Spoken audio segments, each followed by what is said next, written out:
All right, a will versus a trust. Which one is the right mechanism for you? This is probably one of the things I talk about more than anything else because I think I don't think it's fully understood. I think so many people out there when they've heard of a will, right? Most everybody has heard of what's called a last will and testament, or also just known as a will. Everybody knows about that document. That's been around forever.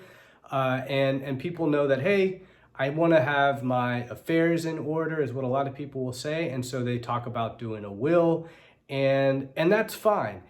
There's also a trust, which also a lot of people have heard about, but there's a lot more confusion about that, and they're not properly understood.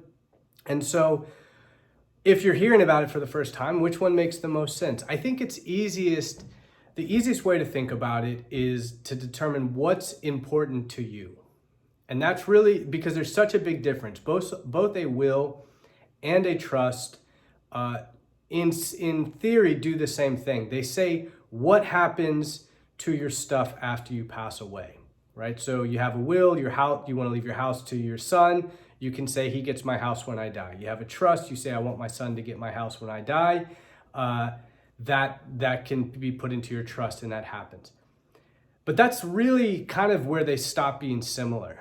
A will only comes into play after a person dies. So you don't use a will while you're still alive. When you have a will, there's nothing you can do with it. It only starts being used when you pass away. So it doesn't plan for things like incapacity. If you have Alzheimer's, dementia, you can't take care of yourself. None of that comes up during the will because the will only comes into place when you pass away.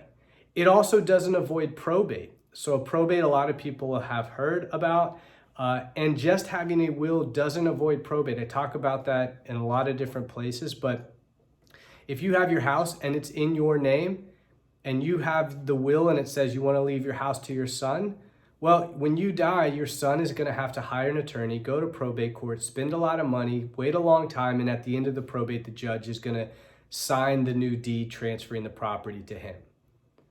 So those are some things that, like, if people are not concerned about that and you just want your kids or whoever to get everything all at once, then a will might be okay.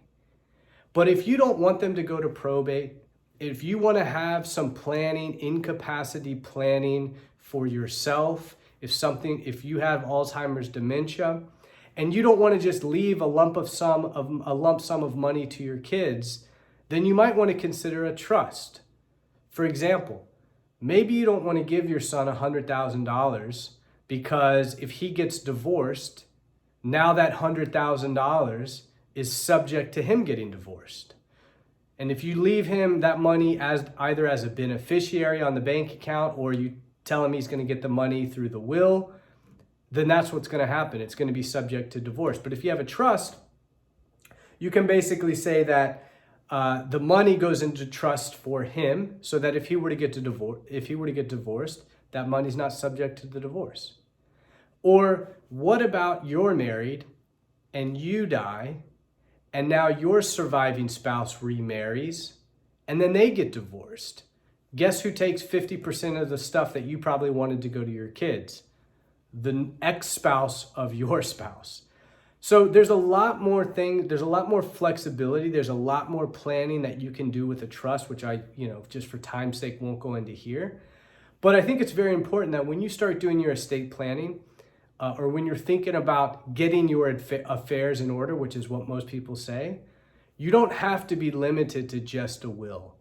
And I would say, in most cases, very, very rarely in most cases, does it make sense just to have a will, because there's such a better option with a trust, and it doesn't have to be complicated, and you don't have to have millions and millions of dollars to do a trust to make sense to have to do a trust. If you own a piece of real estate, it probably makes sense to do a trust. There's just so many more benefits to doing that. So anyways, purpose of the video, some of those things maybe you start thinking about, well, I'm worried about my son-in-law. I'm worried about my spouse remarrying. I'm worried about them having creditors. I don't want my 18-year-old daughter to get a lump sum of money when they're 18. I don't want them to go to probate. Then you might want to consider a trust or exploring the options. If you don't care about any of that, then maybe a will is a fine option for you.